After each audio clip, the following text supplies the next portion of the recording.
My name is Marcus Whitmore. I am 41 years old. And the night my wife Allison told me I had no right to question her choices anymore is burned into my memory with uncomfortable clarity. We were sitting at our oversized oak dining table in our 5-bedroom house in Franklin Heights, Indiana. The kind of home that looks impressive from the street with trimmed hedges, warm porch lights, and a 3-car garage that signals stability to anyone driving by. For 12 years, we built that stability together, brick by brick, promotion by promotion, careful savings account transfer by careful savings account transfer, until we had nearly $120,000 sitting in our joint savings, and a life that most people would describe as comfortable upper middle class. Allison is 37, smart, articulate, and until recently, grounded in a way that made me proud to call her my wife. A few months ago, she joined something called the Phoenix Sisters Collective, a women's self-growth club she found on social media. At first, it seemed harmless, even healthy.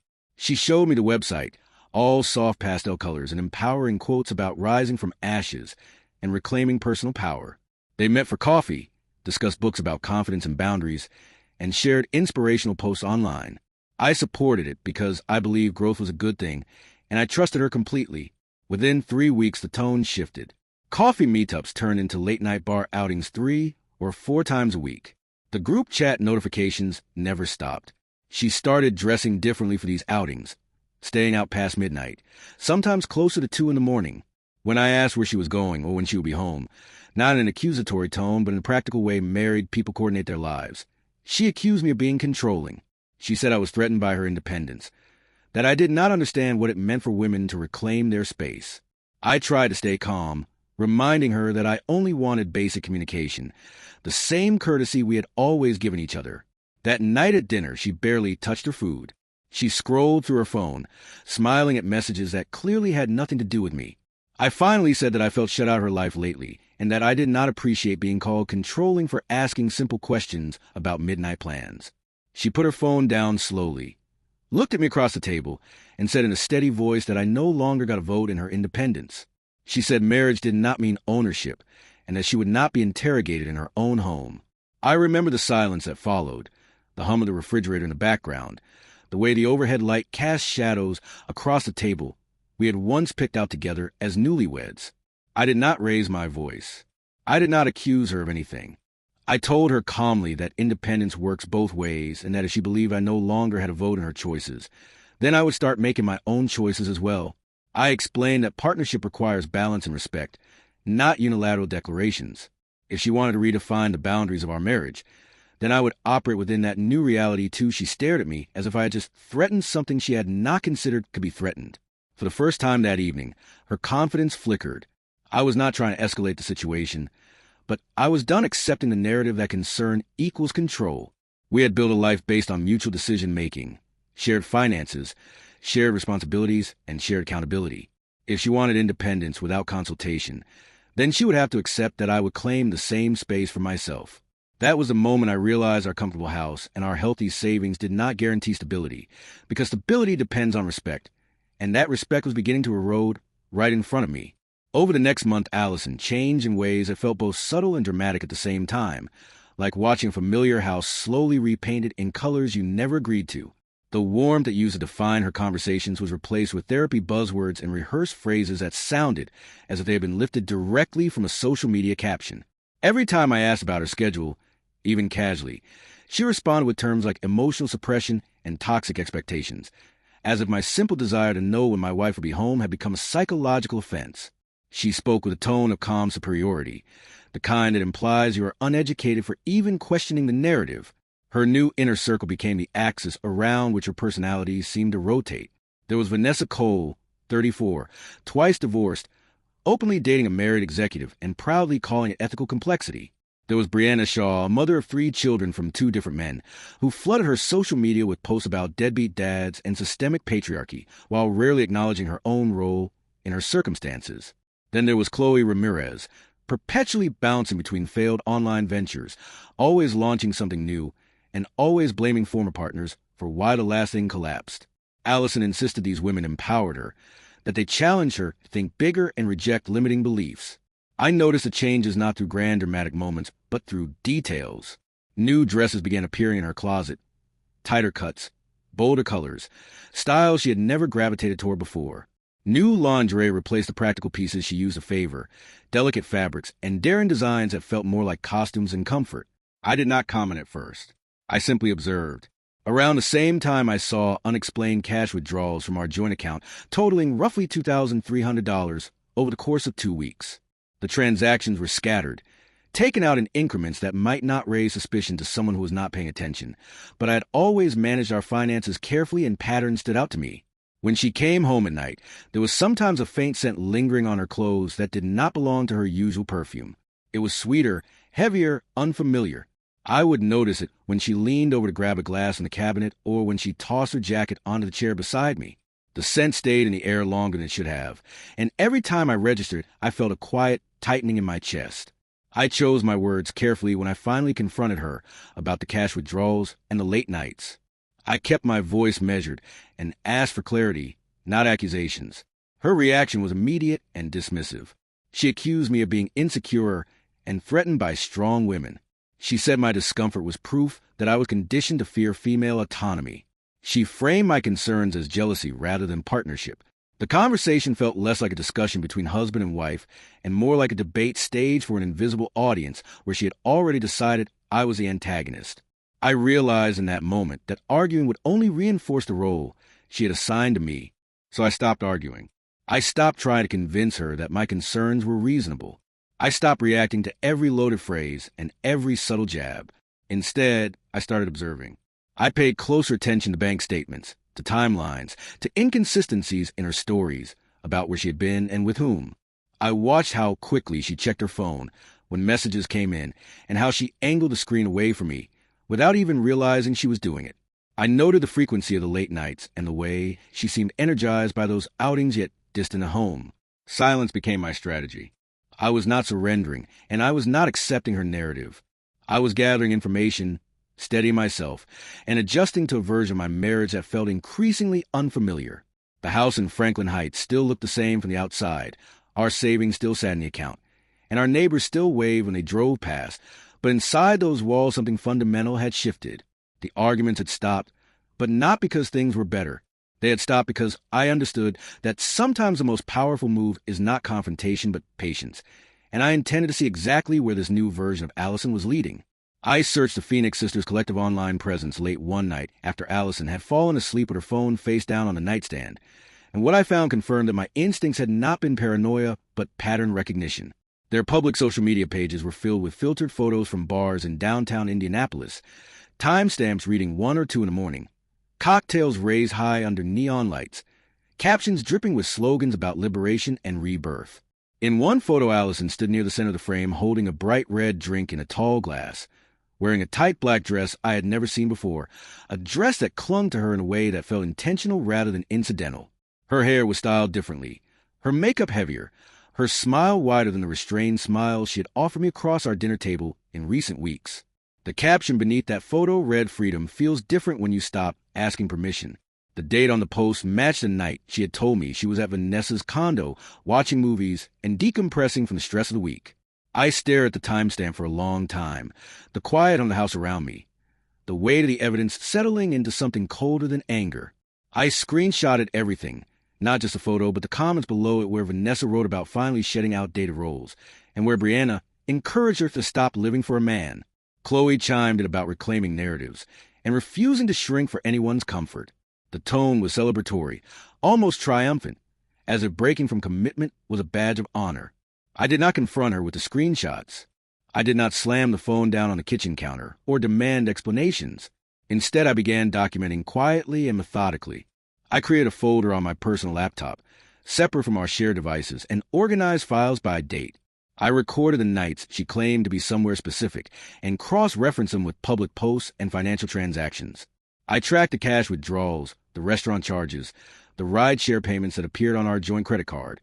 I noted the shifts in her schedule, the sudden gym visits at unusual hours, the extended time spent getting ready before evenings out. At the same time, I contacted an attorney named Richard Holloway in Carmel to understand the legal landscape in Indiana. I scheduled a consultation discreetly during a lunch break and drove there alone, parking a few blocks away out of habit more than necessity. Richard was direct and composed, explaining the state's approach to asset division, the importance of documentation, and the realities of fault versus no-fault considerations. I listened carefully, asked practical questions, and took notes without emotion showing on my face. I did not file anything that day. I did not make any declarations about ending my marriage. I was gathering information, building clarity rather than reacting impulsively. After that meeting, I secured copies of everything that mattered. I downloaded our bank statements of the past year, printed summaries of our retirement accounts, and made digital backups of our mortgage documents. I photographed the balances on investment accounts and stored them in encrypted folders. I ensured I knew exactly where every dollar stood and how every asset was titled. I moved with quiet efficiency, not out of vengeance but out of self-preservation. The house in Franklin Heights still stood intact. Our neighbors still waved, and Allison still spoke about empowerment at the dinner table. But I had shifted internally from husband seeking reassurance to man preparing for any outcome. There was a calm that settled over me during that period, a steady resolve that replaced the earlier frustration. I no longer argued about late nights or unfamiliar perfume. I no longer tried to decode her language about independence. I focused on facts, on timelines, on paper trails. If my marriage was being redefined without my consent, then I would ensure that my future would not be left vulnerable to confusion or manipulation. Silence had become strategy. Documentation had become discipline, and I understood that clarity is power when emotions threaten to distort reality. 2 weeks later, Allison walked into the kitchen with a bright, almost defiant expression, and announced that she would be attending a luxury wellness retreat in Lake Geneva, Wisconsin, a 4-day event hosted by the Phoenix Sisters Collective that cost $4,800 per person. She did not present it as an idea, or even as a request for discussion. She said it was already booked, fully paid, and non-refundable, and that she deserved this investment in herself. She explained it would include private coaching sessions, spa treatments, empowerment workshops, and exclusive networking dinners with like-minded women who refused to settle for less than their fullest potential. The way she spoke made it clear that questioning the trip would be interpreted as opposition to her growth. I listened without interrupting, watching her movements as she began assembling outfits on the bed in our master bedroom. I noticed a pair of designer heels still in their box, the receipt tucked inside, and a new red lingerie set folded carefully into the corner of her suitcase. The lace was intricate, far more elaborate than anything she had worn at home in recent years. There were dresses I had never seen before, bold colors and fitted silhouettes that aligned more with the photos I had screenshotted than with the woman who once preferred understated elegance. She moved with a kind of restless excitement, as if this trip symbolized more than relaxation. When I asked how the retreat had been paid for, she replied that it came from the joint account and that she did not need permission to use shared funds for her own development. She repeated that this was not a discussion and that I needed to respect her autonomy. There was a rehearsed firmness in her tone, the same tone she had adopted whenever I tried to address discrepancies in her stories. I looked at her calmly and told her that I respected her freedom completely. I did not argue about the cost, the secrecy, or the sudden finality of her decision. I simply acknowledged her right to make her choices. On the morning she left, the driveway filled with the sound of laughter and the rumble of an SUV engine. Vanessa sat in the driver's seat, oversized sunglasses hiding half her face, while Brianna and Chloe climbed into the back with oversized travel bags. Allison kissed the air near my cheek rather than my skin, as if physical closeness had become symbolic rather than sincere. She walked down the driveway in one of her new dresses, her heels clicking against the concrete, her posture confident and almost celebratory. The SUV pulled away with music blaring and windows down, their voices loud and carefree as they disappeared down our quiet suburban street. The moment the vehicle turned the corner and was out of sight, the house felt unusually still. I walked back inside without hesitation. I opened my laptop and logged into our joint savings account. As advised by my attorney, I transferred exactly half of our joint savings, $61,000, into a separate legal account under my name that had already been prepared for this possibility. I double-checked the numbers, confirmed the transaction, and saved digital copies of the confirmation page. The act was not emotional. It was procedural, measured, and grounded in preparation rather than impulse. After securing the funds, I packed essential belongings into 2 suitcases and a duffel bag, selecting documents, clothing, and personal items with deliberate efficiency. I gathered the printed screenshot of the bar photos, the timestamps, the comments encouraging her to stop living for a man, and placed them neatly into a folder along with copies of financial statements that showed the cash withdrawals and retreat payment. On top of the stack, I place a handwritten letter composed the night before, written in clear, steady script without accusation, only facts and boundaries. I set the folder carefully on the kitchen island where she would see it immediately upon returning. Then I stood there for a moment in the quiet of the house we had built together, the 5 bedrooms echoing faintly with absence, and understood that independence, once declared unilaterally, reshapes everything it touches. On Saturday night, just after 10, my phone lit up with a call from an unknown number with a Wisconsin area code. For a moment, I considered letting it go to voicemail, but something in me had grown accustomed to paying attention to irregularities. I answered calmly, stepping away from the television into the quiet of the hallway. A man's voice came through, slightly muffled by bar noise in the background, music and laughter weaving through his words. He introduced himself only by his first name and said he hoped I would not hang up because what he was about to say might matter to me. He told me he was at a bar in Lake Geneva and had overheard my wife introduce herself as separated. He said she was laughing with a group of women and had mentioned she was rediscovering herself after stepping away from a restrictive marriage. He added that she had removed her wedding ring and was very clear that she was single. His tone was not mocking or dramatic. It carried a weight that felt personal. He explained that he had once watched his own sister's marriage fall apart under similar circumstances, that he had seen warning signs ignored, and that he felt compelled to say something when he recognized a pattern. He said he believed I deserved a warning before things progressed further. Then he apologized for intruding and ended the call. I stood there in the dim light of our hallway, my grip tightening slightly around the phone, not from shock, but from the confirmation settling into place. Within minutes, I opened social media and saw a public photo posted by Brianna. The timestamp showed it had been uploaded moments earlier. Allison was seated between 2 men at what looked like a crowded rooftop bar, city lights glowing behind them. She wore one of the dresses she had packed, her posture relaxed, her smile wide and unrestrained. Her left hand rested casually on one man's shoulder, fingers draped in a way that suggested familiarity rather than coincidence. There was no wedding ring on her hand. The caption read, "Girls Weekend, No Limits." I enlarged the image and studied it without emotion surfacing outwardly. The absence of the ring was unmistakable. The positioning of her body, the confidence in her expression, the public declaration, the caption, all of it aligned with the narrative she had been constructing for weeks. There was no anger in that moment, only clarity. The unknown caller had not delivered a revelation, but a confirmation of what the documentation, the withdrawals, the late nights, and the rhetoric had already indicated. I closed the app and walked into our bedroom. I finished packing methodically, folding the last of my clothes into the suitcase and securing the zipper with deliberate calm. I loaded my truck with the luggage, the folder of documents, and a small lockbox containing copies of financial records and identification. Before walking out for the final time, I returned to the kitchen island where the folder and handwritten letter rested. I removed my wedding ring from my finger slowly, feeling the slight indentation it left on my skin after 12 years of constant wear. I placed it carefully on top of the letter, so it would be the first thing she saw. In the letter, I had written that if she wanted to live publicly and privately as a single woman, then she would legally become one. I did not threaten or insult her. I stated facts about the transfer of funds, the consultation with counsel, and the decision to separate. I made it clear that independence works both ways, and that actions carry consequences.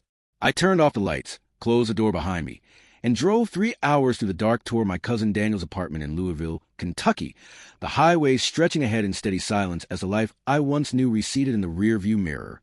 When Allison returned home Sunday afternoon, she walked into a silence she had not anticipated.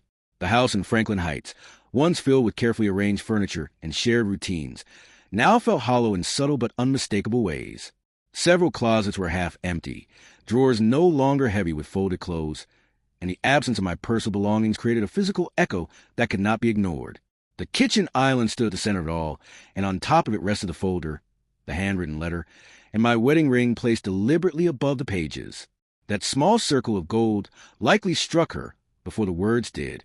My phone began vibrating within minutes. The first call came through as I was sitting at Daniel's kitchen table in Louisville, the sunlight from his apartment window stretching across the floor in long afternoon lines. I watched the screen light up with her name and let it go to voicemail. Then came another call, and another, and another. By the end of the evening, she had called more than 50 times. Text messages followed in rapid succession, frantic and fragmented, asking where I was, demanding that I answer, insisting we needed to talk immediately. Her tone shifted from anger to confusion to desperation within the span of an hour. Later that night, I saw that she had posted crying videos online.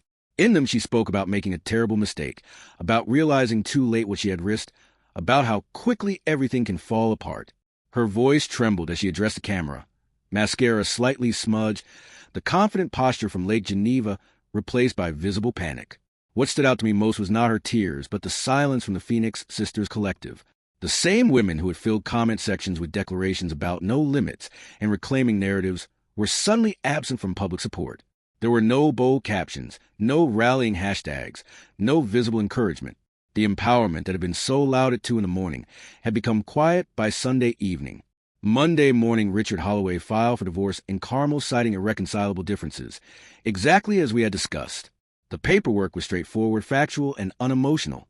There were no dramatic allegations, no theatrical accusations, only the legal acknowledgement that the marriage had broken down beyond repair. I felt no surge of triumph when I received confirmation that the filing was complete. What I felt was steadiness, the kind that comes from acting after reflection rather than impulse. By Tuesday, Allison's family appeared at Daniel's apartment. Her parents and her older brother stood at the door with expressions that mixed disbelief and accusation. They claimed I was overreacting to one weekend, that people make mistakes, that marriage requires forgiveness. They spoke as if the events in Lake Geneva had occurred in isolation, as if they were detached from the weeks of secrecy and shifting behavior that preceded them. I invited them inside and listened without raising my voice. When they finished, I explained calmly that this was not about one weekend. It was about 5 consecutive weeks of lies, financial secrecy, public humiliation, and a deliberate narrative that framed me as the obstacle to her freedom. I told them that independence had been declared, without regard for partnership, and that actions taken publicly cannot be undone privately with tears. I clarified that I had not acted in anger, but in response to sustained evidence. I explained that panic after consequences is not true change, and that remorse triggered by exposure does not rebuild trust already dismantled piece by piece. My voice remained even, my posture relaxed, because a decision had already been made long before they arrived. When they left, their disappointment lingered in the air, but my resolve did not waver. I understood that from the outside it might appear sudden, dramatic, or unforgiving. From my perspective, it was the logical conclusion to a pattern that had revealed itself clearly. The house in Franklin Heights might still stand, and the memories within it might still exist. But respect once dismantled cannot be restored by urgency alone. I had respected her freedom completely, and now I was exercising mine with the same certainty. Within a month, the Phoenix Sisters Collective unraveled with the same intensity it had once projected confidence. What had been marketed as a circle of empowered women rising together began collapsing under the weight of their own choices. Vanessa's affair with the married executive was exposed publicly when his wife discovered messages and financial transfers that were impossible to explain away. The fallout was immediate and professional. Vanessa lost her corporate consulting contract after the scandal reached clients who valued discretion more than spectacle. The same bold declarations about ethical complexity that once filled her social feed disappeared overnight, replaced by silence and carefully worded statements about privacy. Brianna's situation deteriorated just as quickly. Her custody case was reopened after opposing counsel presented screenshots of party photos and late-night outings as evidence of instability. Images that once served as proof of freedom were reframed in court as proof of neglectful priorities. The tone shifted from celebratory rebellion to defensive damage control.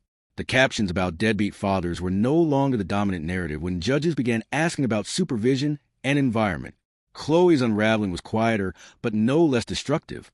Her fiancé discovered that her credit card debt exceeded $40,000. Much had accumulated through impulsive business launches and luxury spending that never produced returns. What had been presented online as fearless entrepreneurship revealed itself as financial recklessness. The engagement ended abruptly, and the carefully curated engagement photos vanished from her page within days. By the time the month closed, the collective energy that once fueled Allison's transformation had dissipated. She cut them off entirely. The group chat went silent, and the coffee meetups that had once been sacred rituals were no longer mentioned. She began calling again, but this time the tone was different. There was no rhetoric about suppression or toxic expectations. There was exhaustion in her voice and an urgency that bordered on pleading. She asked to meet once, to talk face-to-face without anger or performance. We met at a neutral coffee shop in Jeffersonville on a gray afternoon that matched the heaviness of the moment. She arrived early and was already seated when I walked in. The first thing I noticed was how tired she looked. The sharp confidence that had once accompanied her new language was gone. Her posture was smaller, her eyes ringed with sleeplessness. She admitted without deflection that she had been influenced by women who projected their unresolved failures onto her and framed recklessness as empowerment. She said she had confused validation with wisdom and mistook applause for guidance. I listened without interruption. When she finished, I told her calmly that adults own their decisions. Influence does not erase accountability. Independence includes consequences, especially when exercised publicly and repeatedly against a foundation of a shared life. I explained that my actions had not been retaliation but recognition. The trust had been fractured long before Lake Geneva, and the public declaration of being separated had sealed what weeks of secrecy had already weakened. There was no anger in my voice, only finality. I told her that regret after collapse does not rewind time, and that clarity often arrives only after loss. I had already finalized the sale of our house in Franklin Heights. The market had been favorable, and the proceeds were divided evenly as agreed through counsel. I refused to keep anything tied to our past life beyond what was legally necessary. The furniture was sold, the accounts separated, the mortgage closed. I wanted no lingering attachment to a version of stability that had proven conditional. When we left the coffee shop, there was no dramatic scene, no raised voices, no promises of reconsideration. There was simply an understanding that choices define outcomes. I walked back to my truck with the same steady calm that had carried me through the previous weeks. The chapter had closed not because of one weekend, not because of external influence, but because respect once abandoned cannot be restored by realization alone. 3 months later, the divorce was finalized in under 15 minutes at the Marion County Courthouse, a process that felt almost anticlimactic considering the emotional weight of the previous year. We stood on opposite sides of a quiet courtroom, the air neutral and procedural, as the judge reviewed the paperwork that had been carefully prepared and negotiated. There were no dramatic exchanges, no visible hostility, no attempts to revisit old arguments. The judge confirmed that the division of assets had been agreed upon, that the sale of the house in Franklin Heights had been completed, and that both parties acknowledged the terms voluntarily. A brief signature, a simple confirmation, and 12 years of marriage were legally concluded in less time than it takes to finish a cup of coffee.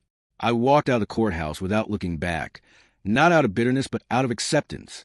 By then I had already moved into a modern condo in downtown Louisville, a space defined by clean lines, tall windows, and a view of the river that felt symbolic of movement rather than stagnation. The transition had been intentional. I wanted an environment that reflected clarity and forward momentum. Around the same time, I accepted promotion at my logistics firm, stepping into a senior operations role that increased my annual salary to $165,000. The responsibility expanded, but so did my focus. I poured energy into work, not as an escape, but as an investment in stability that no longer depended on shared definitions. I reconnected with old friends who had drifted to the edges of my life during the turbulence. Dinners were simpler, conversations more grounded, laughter less complicated. I began exercising consistently again, rediscovering routines that had once anchored me. Eventually, I met someone naturally at a bookstore downtown. A quiet afternoon encounter that began with a conversation about a novel we both reached for at the same time. There were no dramatic declarations, no urgency to replace what had been lost.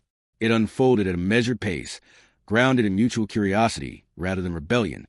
One afternoon, months after everything had settled into its new form, I ran into Allison at a grocery store near the river. The encounter was unexpected but not jarring. She looked healthier, more composed than during our final coffee meeting. But there was a subtle heaviness in her expression that suggested reflection had taken root.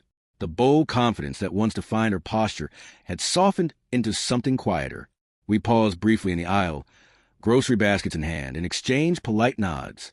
There were no accusations, no apologies, no attempts to reopen conversations already closed. It was a moment defined by civility and distance. I do not hate her. Hatred requires sustained emotional investment, and I no longer carry that weight. What I carry instead is clarity. I refuse to remain a backup plan while my wife experimented with single life under the banner of empowerment. I refuse to accept a version of marriage where independence meant unilateral decisions, secrecy, and public humiliation disguised as growth. When she demanded total independence, I granted it fully and permanently. The finality was not born from revenge, but from alignment between principle and action. Life did not collapse after the divorce. It recalibrated. The house was sold, the accounts divided, the paperwork archived, the lessons remained. Independence is powerful when paired with accountability, but without it, it fractures what it touches. I chose not to argue when respect eroded.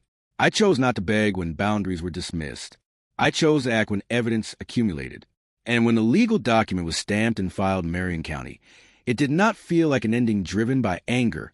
It felt like the natural conclusion of a path that had been clearly marked long before either of us acknowledged it.